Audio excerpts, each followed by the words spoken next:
This protocol allows direct identification of predicted metabolites in situ. It facilitates the determination of the type of tissues or cells that are affected by a specific metabolic process. This method is quick and straightforward.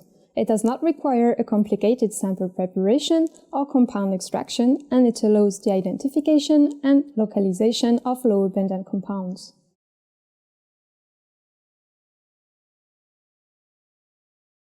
Upon acquisition of the biological sample, cool a cryomicrotome, sample holder, and blade to -20 degrees Celsius.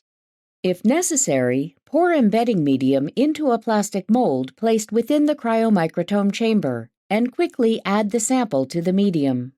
Cover the sample with additional embedding medium and adjust the position of the sample to the center of the mold as necessary as the matrix solidifies.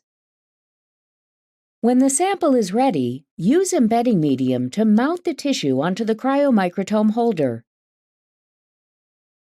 and use the cooled blade to cut the tissue into appropriate size sections, modifying the cutting thickness and temperature as necessary to obtain optimal samples.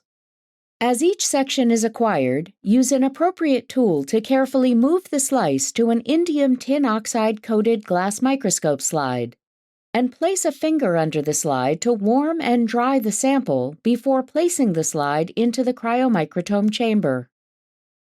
When all of the slices have been acquired, slowly remove the slides from the chamber and use an appropriate marker to indicate the exact location of each sample on the slides.